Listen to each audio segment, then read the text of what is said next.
All right, welcome everybody. This is September 29th, 2021. My name is Anastasia Battle, and this is the Midwest meeting for the LaRouche organization.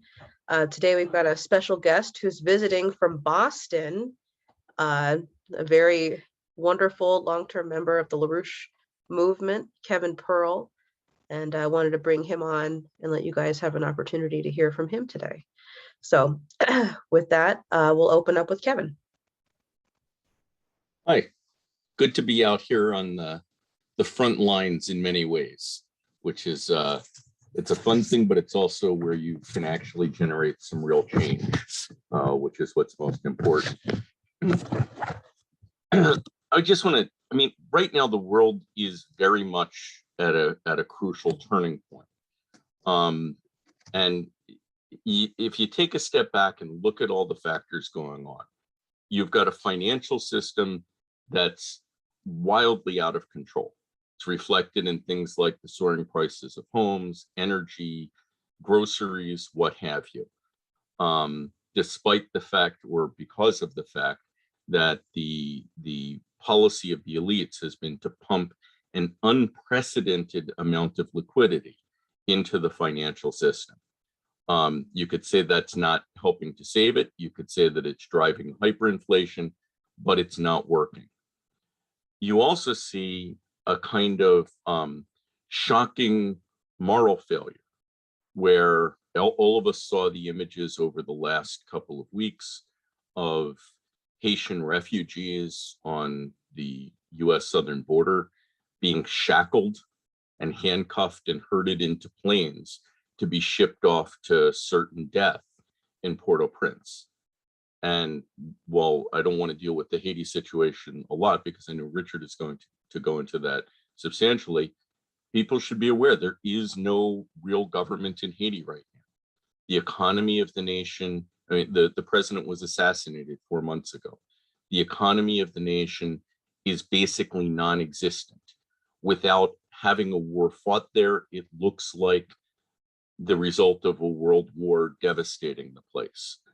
And yet we're shipping refugees back there to certain death, which has to evoke images of people being similarly herded into boxcars in World War II to also face certain death.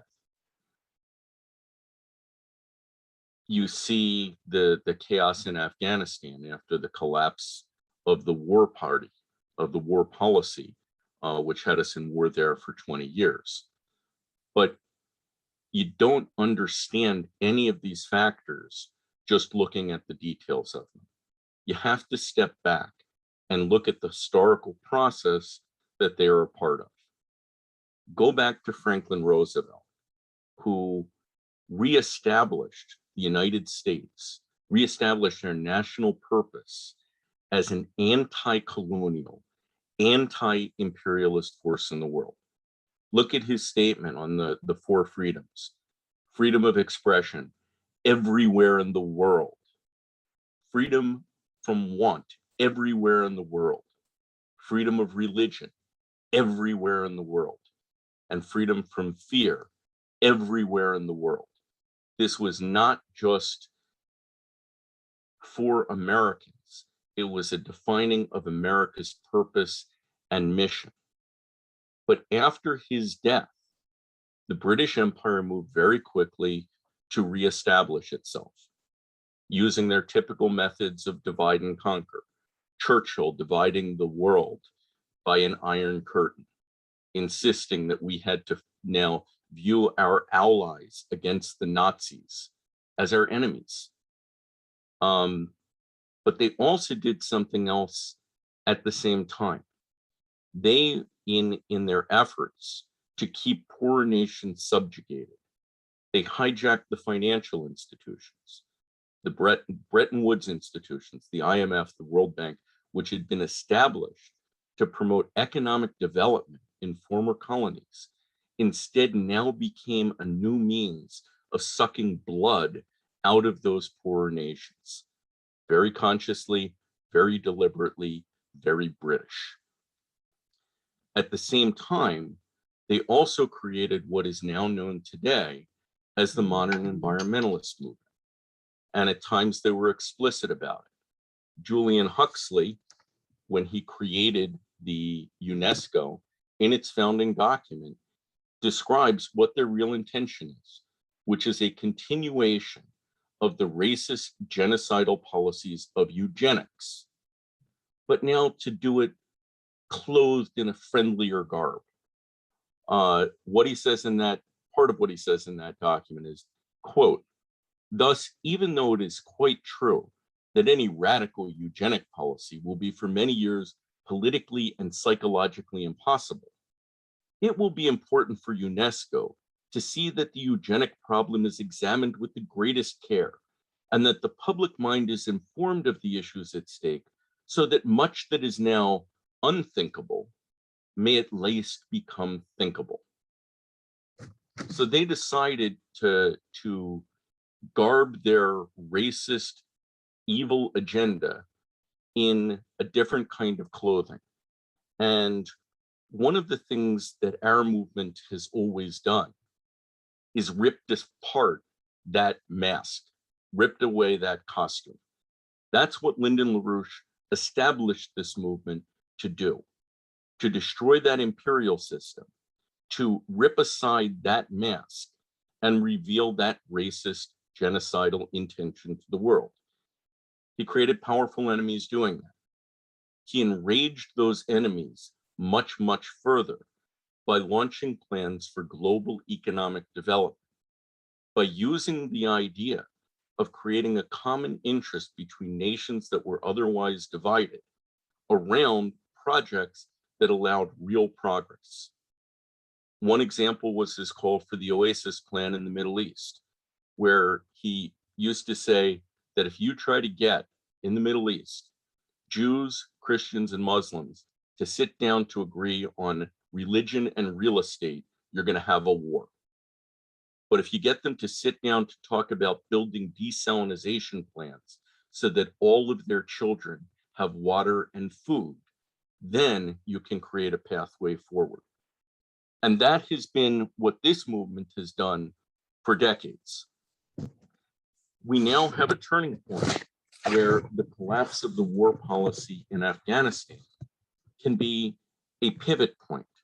The failure of the most powerful militaries on the earth to subjugate that nation shows that that method doesn't work. Another method does work, but it's going to require cooperation between the United States, China, Russia, India, and other nations around that common interest for the future. Again, we're not starting from ground zero on this.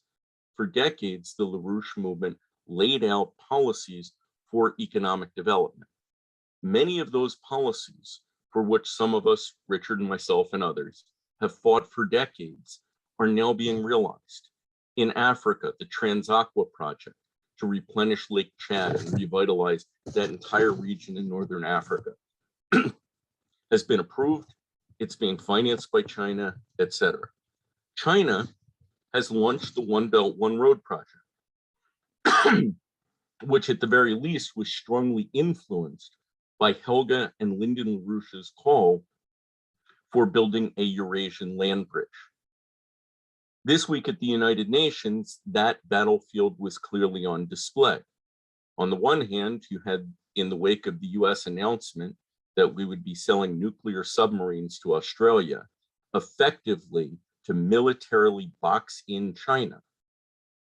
China's response was very, very interesting. Xi Jinping called for a global alliance for development at the United Nations. The Russian response was also similarly interesting. Sergei Lavrov denounced the fraudulent rules-based order, saying it was simply the will of a few powerful nations or their attempt to impose their will on the rest of the world, saying a rules-based order is actually international law. It is the agreement signed on to by the member nations of the United Nations, not simply the will of the Five Eyes or the AUKUS, ORCUS, whatever you want to call it. And the LaRouche movement was directly involved in all of this. We had demonstrations in front of the United Nations demanding the unfreezing of the $9 billion of Afghan money being frozen by the United States, despite conditions of starvation and chaos and the like in Afghanistan. We held similar demonstrations at Federal Reserve banks across the country. Over the last couple of weeks, we had a couple of crucial online conferences on development, an approach for development for Afghanistan after the war. And this past week, pulling together leading members of the Haitian diaspora to address what actually created and caused the refugee crisis in the first place. We have had a rather combative approach to trying to not just rip away the mask of those genocidal intentions, but also to use a defibrillator on the seemingly temporarily dead consciences of many of our fellow citizens who are suffering from what can best be described as I forget the term, depraved apathy, depraved inaction, whatever it is. But this Depraved indifference. Depraved indifference, thank you. But people have learned to be numb and to turn a blind eye on these kinds of horrors. We held a very raucous deployment today, adjacent, not on, but adjacent to the campus of Wayne State University, to try and force people to revive their lost consciences and actually stand up to fight for the kind of mission for the United States that Franklin Roosevelt had reestablished, that John Kennedy actually had also tried to reinstate, and that the LaRouche movement has fought for several decades. One of the leading warriors in that battle is our featured guest tonight, Richard Freeman, who is the economics editor of Executive Intelligence Review, the weekly intelligence journal of the LaRouche movement. Has been a longtime associate of Lyndon and Helga LaRouche, and is one of the authors of our own development plan for Haiti. So with that, Richard. Thank you, Kevin, and thank you, Anastasia. I'm very happy and actually very honored to be here. So I want to paint a picture and give a solution. And I will just start with where Kevin mentioned. I think people saw the weekend of the 18th and 19th, people who were had met in Texas at a bridge called the Rio Bridge, which is a bridge between Texas and Mexico. There were about 14,000 to 15,000 Haitians there. They were migrants. They were huddled in squalid conditions under this bridge. They were desperately hoping to be granted asylum to the United States, what they call protective status. What happened, and these were from all over the world, because there was an earthquake, which we mentioned in January 12th of 2010, which left 319,000 Haitians dead. And they had fled the country, some of them, but were told, come back to Del Rio Bridge, you enter the United States, you'll be granted asylum. The statement was not true. And then you may have seen the pictures which Kevin referenced. There were people from the Border Patrol on horses using the reins of their horses to herd people across the border back towards Mexico. Many of them were loaded onto planes. They were shackled by the wrist, by the waist, by the legs. And they were sent back. They weren't told where they were going, some of them. They were sent back to Haiti. And as Kevin mentioned, given the conditions, which we'll look at, this was a partial death sentence. Now, think about this. And Kevin mentioned the situations with the people who loaded onto cattle cars to go to Auschwitz and Buchenwald and so forth.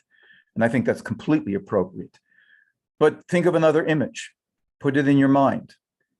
Think of people, Africans, in shackles, being loaded onto Royal Africa Company, which were the slave traders for Britain, on boats for a lifetime of chattel slavery. That's what we saw all across the pictures that we were seeing, or at least that image. Keep that image in your mind. What do we have to do about this? And I'm going to make an assertion right now. Everyone on this call, well, we as Americans and the world have a moral obligation to change this in Haiti. And we as Americans have a special responsibility. In this setting, I would just say, if you were outraged by the pictures, you should be outraged by the conditions in Haiti that represent a century and a quarter of genocidal looting by the British, by the City of London, by Wall Street, by the French, and in the 20th century by the International Monetary Fund. This gets to the image or what was mentioned of grave indifference. At Nuremberg, people may know, US Justice Robert Jackson went at the question, which was the defense of many people. Well, this may have happened in Germany, but I was top official and I did not know it was happening. It was an outrageous lie. And what was said is that you knew or should have known. There was no way you couldn't know, but you can't have that situation. We cannot have that situation towards Haiti. We cannot say we don't know what's going on. Grave indifference is a legal doctrine. It says if you are in a situation where you know of a crime, which follows what Robert Jackson was saying, Judge Robert Jackson at the Nuremberg trials, which were held after the war to consider what happened. And if you are not taking action, then that's grave indifference. If you see a child run out in the middle of the street and you don't do something, that's grave indifference. If we sit on our hands right now and say, well, that's really terrible, let me send $15 to Haiti charity, that's morally irresponsible. That's grave indifference. Now, I would like to first give you a sense of why I said we have a connection to Haiti, and then give you some of the situations that exist in Haiti and give you some of the solutions that will solve this. But let me address an attitude. There's a tendency for people to say, oh, you know, Haiti had an earthquake in 2010, 319,000 people died. They didn't have to die. There is something called earthquake mitigation. The Japanese, there's 15 known, 14 to 15 tectonic plates in the world. And they can either converge, diverge, slide over one another, however they move, that causes a disruption in the earth. They have 2,000 faults. And yet, because they have made investments in infrastructure, and because they have done scientific research, they've mitigated 95% of that. That should be done to Haiti. 319,000 people should not die. But that wasn't the end of it. Later on, Lyndon LaRouche said immediately, look, move these people to higher ground because Port-au-Prince is in a floodplain. And what were they given in Port-au-Prince? This is 2010. You probably know that on August 14th of this year, there was another big earthquake. This was in the southwestern part of Haiti called Petit-de-Nip, about 90 miles from Port-au-Prince, which is the capital city. These people were put out on tarps. They were given tents made out of plastic.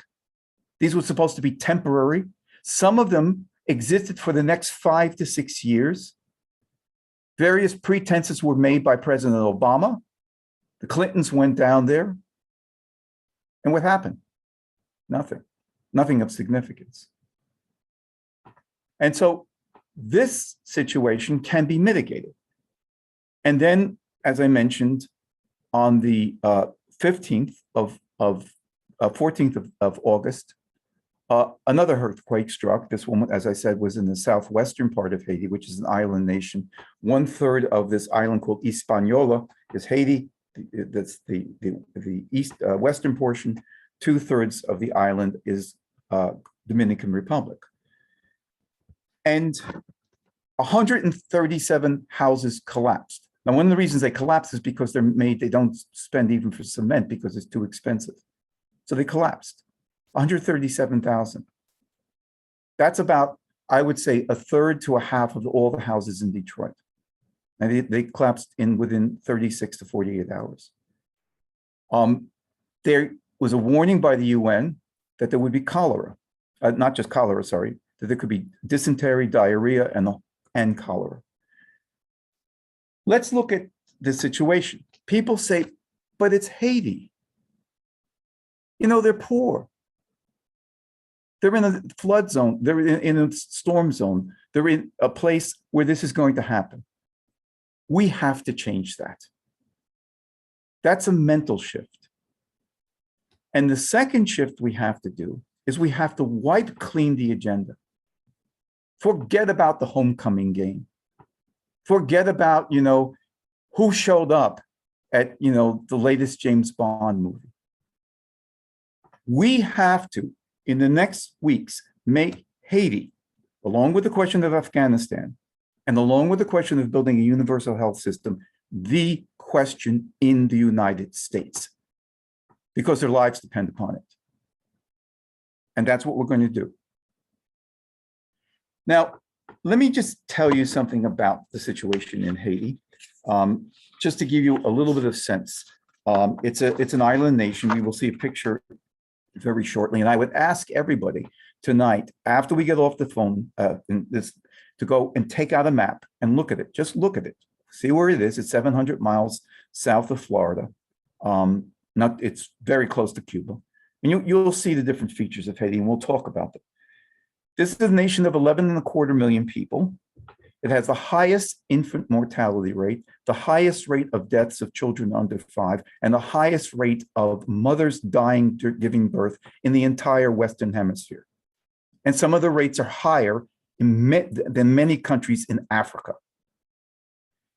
They have a 64.3 years life expectancy. That's the lowest in the Western Hemisphere. 59% of Haiti's population earns less than $2.43 a day, which is subsistence. It's subsistence. You can't live on that. Poverty is between 60 and 80%.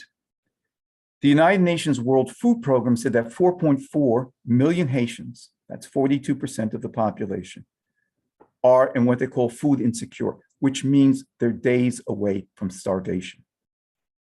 That's what Haiti is right now. Again, a policy of 1.25 centuries of looting. So let's see something about the background of Haiti and why I said Americans have a special relationship, because we're the oldest republic in this hemisphere. And do you know who the second oldest is? It's Haiti. So if we could go to the first picture, please.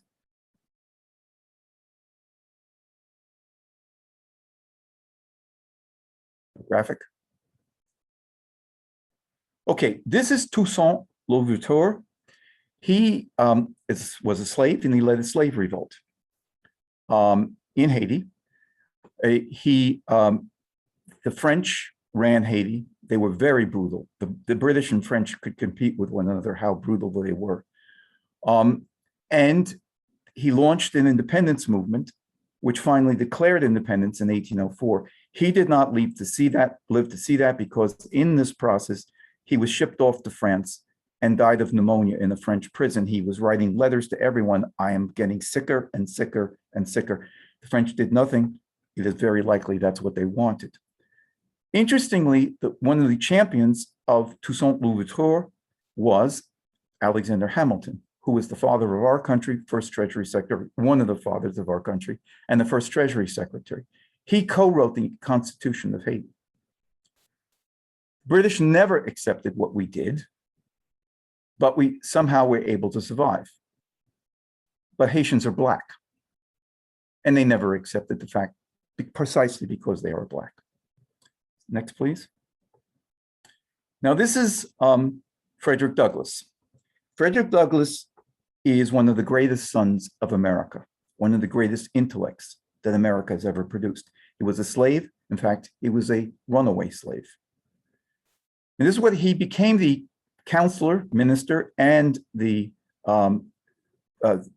Counselor of Affairs for the United States between 1889 and 1891 in Haiti. He spent his life fighting not only for freedom of Americans, but for fighting for the freedom of Haiti. And this is what he said about Haiti at a World's Fair in Chicago, which had a Haitian pavilion, March 20th.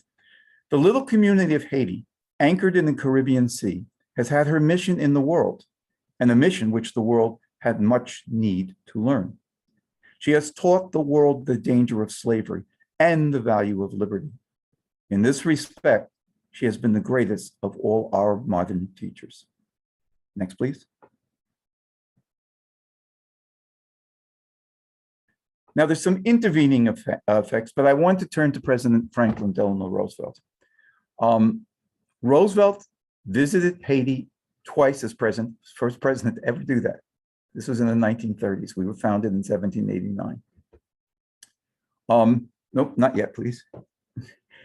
And he decided he was the first one to take American Marines out of Haiti in 1934. And when he was meeting the Haitian president, Élie Lescott, this is what he had to say.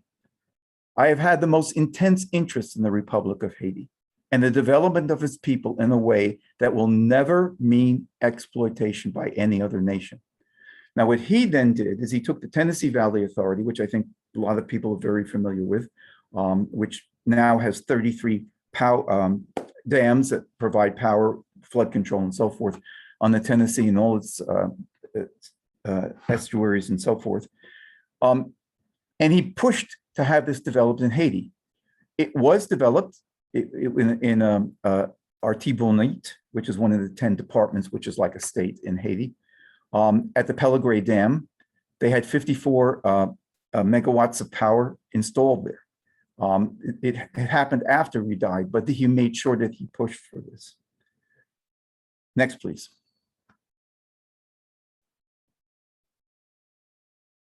Now, this fellow is going to look familiar to you, at least to several of you. And he was talking in March of 2004. And I think I want to make this the principle of what we're looking at. It's also the principle of economics. Forget supply, demand, forget price, labor chart costs, the various curves that are thrown at you in economic class. They're meaningless. They're absolutely have nothing to do with economics. In my view, you always go to the worst case to set a policy. In your own country, you look at the poor, and he was speaking about Haiti. This is before the 2010 earthquake. In your own country, you look at the poorest layer of the population and say, what will this policy work for their children and grandchildren? And if it works for the poorest ones justly, then it'll probably work for everyone, as Franklin Roosevelt defined that. Always go to the forgotten man. Take the person who's the greatest victim of injustice or neglect and start there and prove that you are really for the general welfare of people by showing you're willing to face that problem. Look it in the eye and talk about curing it. That's the method we're going to take. But because of this history, that's why I say Americans have a moral obligation to solve this question of Haiti. It is our neighbor. It is the second oldest republic, and it's something that we know something about what we can do. So let me give you 4 situations that we're going to address. We can take that picture down for the moment, please. One of them, and we're going to look at 4. There's what we've put together is a program of dealing with 8 infrastructure areas and industry: power and electricity, universal health system, seaports and airports, education, industry, agriculture. And you'll read them in the report. The report's coming out in the EIR tomorrow, and I absolutely urge everyone to just log on to the website and get the article. But let me give you one situation. Haiti takes, per person, Haiti has 37 kilowatt hours per person per year of electricity consumption. And this was totally stumping me. I couldn't figure out how you could live. I said you could run a refrigerator in the course of 1 year. Stuart Battle wrote me a note and says he figured out you can't even run a refrigerator on that amount. For purposes of comparison, Spain has 5,275 kilowatt hours per person. It's 130 times that of Haiti. America has even a higher level, but we decided to use Spain for this purpose. So how could they live? Well, they don't. And then what became clear is by reading the literature, Haiti is run by charcoal. And people may know that charcoal is where you burn down a tree and you then use the charred remains for various purposes. 75% of all energy in Haiti is charcoal, and 90% in Port-au-Prince, which is the capital city. Imagine yourself going home at night and the only thing you're going to have in your house is charcoal. It's very bad to inhale. Of course, it emits tremendous amounts of CO2. These are all the people who are crazy about saving, this or that little small thing, but they'll poison people with charcoal. And right now, Haiti's only 30% of the land is covered by trees. And if you read the quote, which we put into the article, I won't go through it here, Frederick Douglass, who traveled to Haiti, talks about the verdant forests, the fact that the climate was ripe for all sorts of vegetation and so forth. Now, if this, and the second largest employer in Haiti outside of agriculture is people selling charcoal on the road or hauling it to people's homes. This is 16th century technology. There's no electricity. You need electricity so that you can have 5-axis machine tools. You need electricity so you can have magnetically levitated trains, or that you can start introducing CAT scans or MRIs. They don't have it. So Haiti has been devolved to a 16th century economy. And if we in China, and I'll get to China, don't go in and assist the Haitians to break free of that, they will never develop. You could send all the aid you want in the world. It will never develop. The people will never grow. That's why the Schiller Institute's program is so critical. We have to break that apart. The second thing I want to mention is the health system. People are very familiar with the fact that Helga Zepp-LaRouche has called for a universal health system in every single country of the world to fight the COVID pandemic, but also to actually provide life for people. And of course, if you have a health system and a hospital system, you need water, you need electricity, and various other things. You have to build a country, which is exactly what we intend to do. In Haiti, there is 0.11 nurses per 1,000 people. That's 1/100th the level in the United States. There is 0.25 doctors per 1,000 people. We have 2.3 doctors. We have 10 times as much in the United States. Guess how much, and some of you may have heard this in other presentations, guess how many people in Haiti are vaccinated against COVID? 1%. And one of our proposals is to immediately get the surplus vaccines that are sitting around in the United States, and there's hundreds of thousands of doses, maybe several millions, we're just trying to find out, and in Europe, and get it to Haiti so that they can raise their vaccination rate of those who should be vaccinated up to 60%. And it should not be done in 5 months or in 10 months. It should be done this month. And one of the people who was on our show on Saturday, who's Dr. Walter Faget, said, look, if that's the case, he didn't know this at that point. He said, then you could have the Lambda virus, the Mu virus, the Delta virus, all incubate in Haiti. And that's very true. We also propose building 185 hospitals in Haiti. They have beds for 7,900 people. These hospitals would hold 47,000 additional beds, which are needed. They would employ between 100 and 2,000 people, 200,000 people manning these beds. We would increase the number of nurses from 1,200 to 100,000. We would increase the number of doctors from 2,800 to 20,000 and start to have at least a minimum system. This could be built, the first phase of this could be built within the next 4 to 5 years. And we're going to see why we need to do that. I think it's obvious why we need to do it, but we're going to see how we can do that. And I will just give you 2 examples from the most recent August 14th, 2000 21, when the earthquake happened. It happened in a place called near Les Cayes, and which is, you'll see, in the southwestern part of the country. There were maybe 24 doctors for a region that has 1 million people. There was one surgeon. He went to an airport, found a corrugated shack, and started operating on people. And he was flooded. He couldn't handle them. That's the condition we're looking at. Now, I wanted to then focus on two other things. I mentioned 4 types of infrastructure. I've now given you 2, the electricity and power supply and the medical situation, which has to be addressed. I want to give you 2 more, but I want to intervene by talking about what China's doing. And let me just say right now, this concerns Haiti, but just so you know, the Chinese have worked out some very good plans for Haiti, and we're going to show them to you in a second. But this requires that Haiti recognize China. Right now, Haiti recognizes Taiwan, and the Chinese have made it very clear that they will not make the investments that are needed unless Haiti recognizes China. You'll see what we're talking about in a second. So China produced under something called the Southwest Municipal Engineering Design and Institute for Research of China, SMEDRIC. The R goes before, SMEDRIC. I'm just going to call it SMEDRIC. And the Metallurgical Institute of China, Corporation of China, Metallurgical Corporation of China. They developed a plan to start to rebuild parts of Port-au-Prince, and a $4.7 billion first installment. If we can have the next one, I just want to show you a few of the things that they want to build. And they've already scoped this, they've looked at what could be done.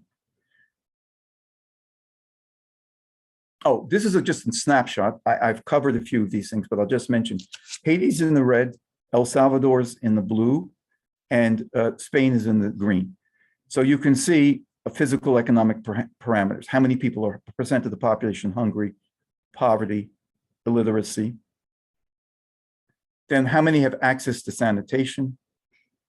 How much have access to electricity? The railroads, you'll see there's none in El Salvador and there's none in Haiti, and so forth. And you can study this when you look at this. Next, please. Okay, so what they want to do is they want to build a sewage treatment plant. Haiti has one sewage treatment plant for the entire country of 11.25 million people, and there's none in Port-au-Prince. So they want to build a plant that would be 180,000 cubic meters per day of treating sewage. And people use outdoor toilets. The stuff is flushed into canals and all other sorts of things. And this waste flows down through canals through Port-au-Prince, which means they will bring waterborne diseases and other sorts of things like that. In the Schiller Institute plan, we call for building one such plant in each of the 10 departments. So that'll take us up to 1.8 million cubic meters a day to at least start to provide minimal sanitation through sewage treatment. Next, please. We want water purification plants. And they are proposing to build in Port-au-Prince a water purification plant of 225,000 meters per day. Again, we call for one in each department. And this is not going to be sufficient. If you know Washington, D.C., their water purification plant is 4 times as large as what would be proposed for Port-au-Prince. And the city of Washington has 1/3 the population of Haiti. But this is a start. These are the sorts of things you have to start to do. Next, please. Okay, this would be roads. Now, what they're talking about building on, this is again, the SMEDRIC Metallurgical Corporation of China, 2 companies that are working together. And they had a company in Haiti called Bati IET, which just means build Haiti. You're going to start to build roads and repair the road system. They're going to start on 100 kilometers, which is 62 miles. Now, you may say that's not a lot, but if you know Port-au-Prince, it's quite a good start. And you will see that they have drainage and other things so that the roads are passable. You cannot get from one part of Haiti to another part of these departments. The roads are pitted, they simply don't exist. We would extend this to 1,000 miles under our Schiller Institute plan, or 1,600 kilometers. I'm just going to give a summary just so you can get a feel for this. Next, please. Now, we talked about flooding, and I said that you can earthquake-proof buildings, and we're now trying to find the engineers, including Haitian engineers who know this stuff. There's a very good intelligentsia in Haiti, but it has to be turned loose with the LaRouche plan, with the Schiller Institute plan. So you can deal with 100-year and 50-year floods. Those are floods that will occur with such volume of water cascading that they occur once every 100 years and once every 50 years. But they're totally treatable. And you'll see on the first one, hydrotexture road networks, there's ways of dealing with this. So the symmetric plan would start with 62 miles. We would extend it to at least 1,000 miles of the prime roads. Next, please. This is power supply. They want to build a 600 megawatt natural gas plant. We would extend it up to 2,000 megawatt or 2 gigawatt power plant for natural gas. Another 2,000 megawatts of nuclear power, including floating nuclear power stations, because Haiti is sitting in the middle of an ocean. We would also use some clean coal plants. We've got to get the power supply up. You cannot have a population on 37 megawatt hours of electricity per year. I spoke to someone when we were preparing this report in Haiti, just the previous the previous Friday before. She told me that it was Thursday. She had, and she lives in Port-au-Prince, not ritzy, not extreme poor, but in the middle. And this was Thursday. She had 8 hours of electricity. Next, please. Okay, now to get at this thing, and I'll try and just do a couple more and then we'll take the questions. If you're going to develop Haiti, now you can see where Haiti is. It's darkened. It's right next to Dominican Republic. They're on the island Hispaniola. It's to the east of Cuba. It's to the west of Puerto Rico.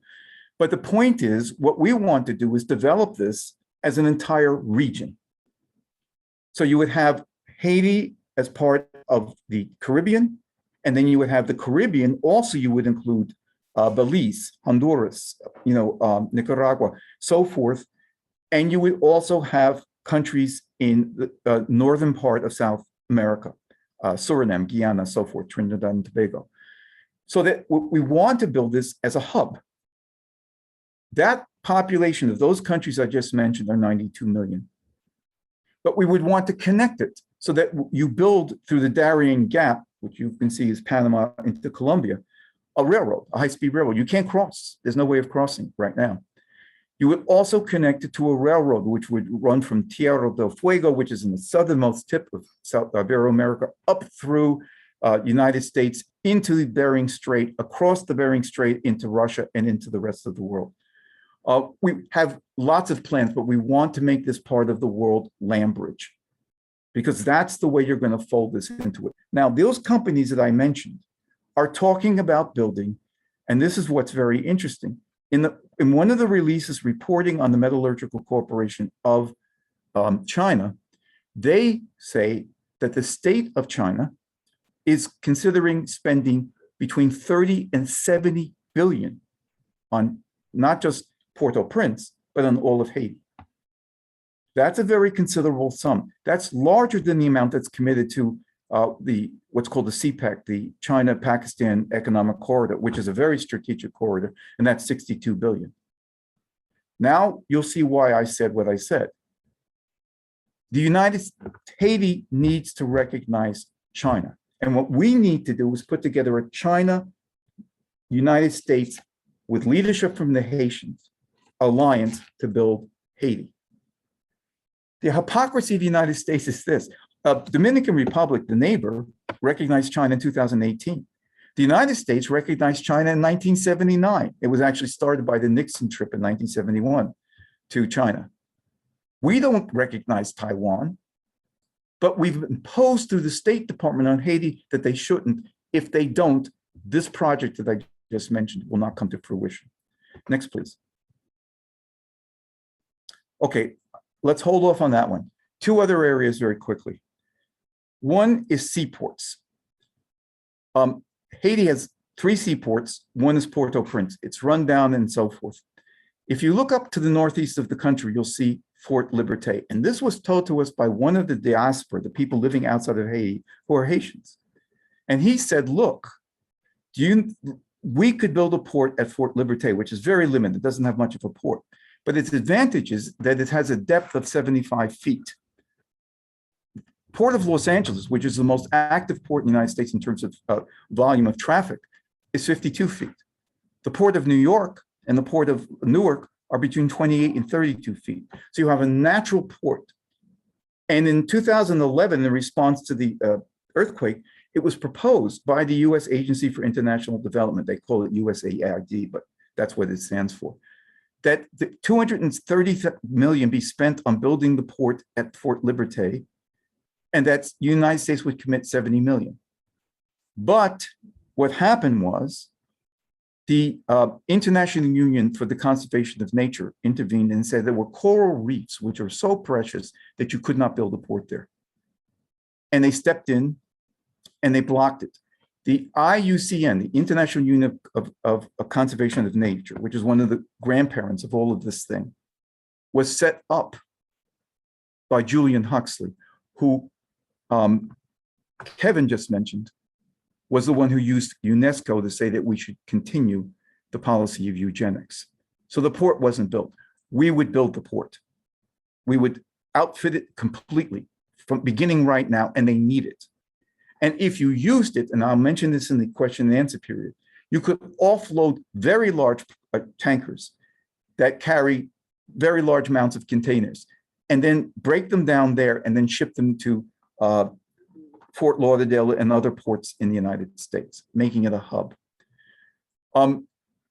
Airports, they have 7 to 15 airports. Most of them are dirt roads.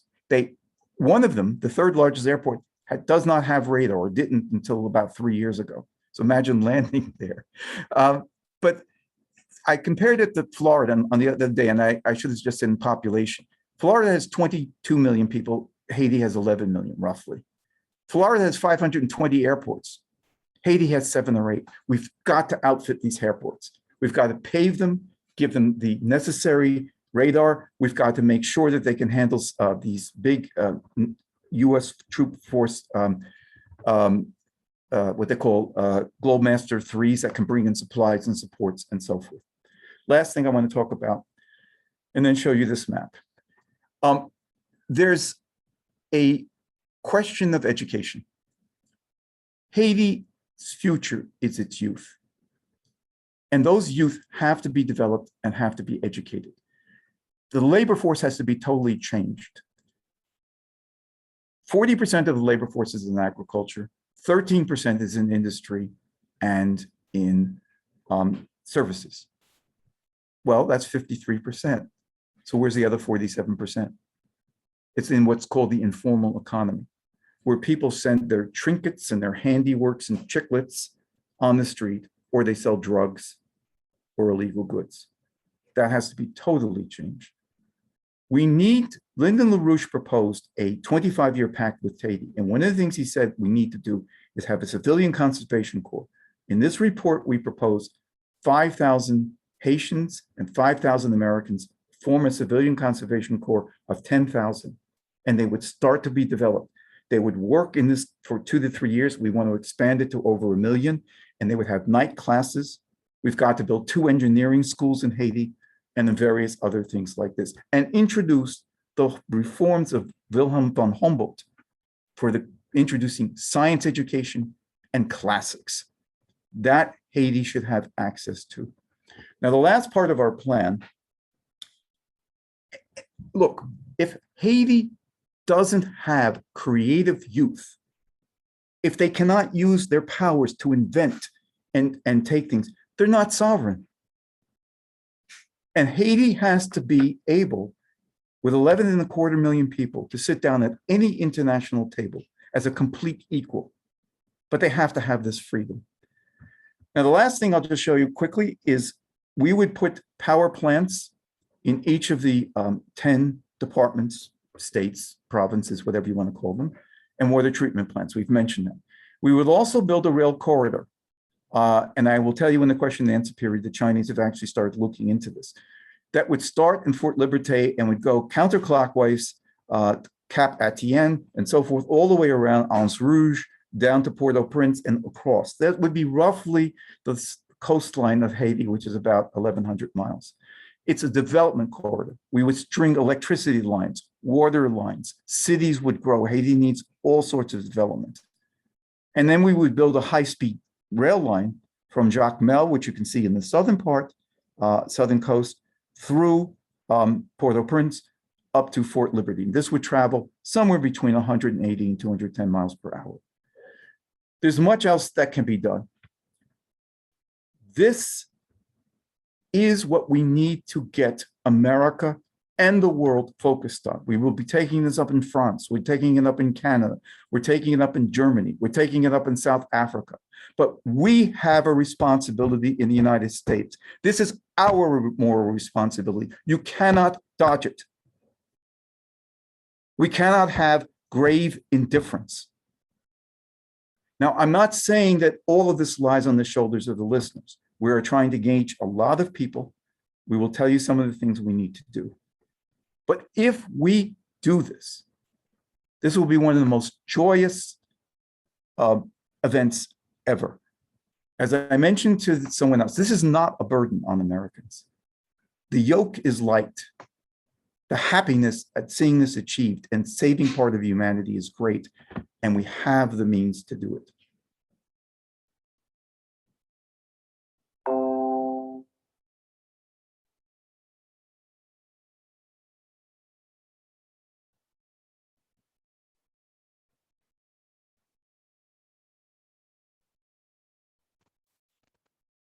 Thank you so much for doing that. Yeah, we had a pretty wild deployment today on the campus at Wayne State, which Kevin went through, a bit of that, but we definitely ran into a lot of this indifference within the American people. It's actually quite disgusting when you get down to it. You had a lot of people from other countries who were coming up saying, why are people so upset about what you're saying? And when they'd realized that they were just upset at a poster and they weren't upset about the fact that people were dying in Haiti or in Afghanistan, they're like, what is wrong with you? Why aren't you doing something about this? So I think it's really important that we're having this discussion. We've got a number of people on here today, to bring out more of this discussion. Before we get to the Q&A, if you're on the phone, you can raise your hand by pressing *9. If you're on your Zoom account, you can just go into participants, and there's a button there that says raise hand. But I'll stop the recording soon. But for those who are on the YouTube, when we put this up, please make sure to subscribe to our YouTube channel, get our updates, get the LaRouche organization's updates, share this with people. We should get under everybody's skin and bring out the morality in our own people. We should not be accepting that any human life, whether it be in the United States, in Haiti, anywhere, is invaluable and treated like garbage. That's just unacceptable. And quite frankly, it's what creates people to be demoralized and pessimistic. We've got to create real optimism, especially in our youth. So with that, I'm going to end the recording, and we'll see the questions that people have.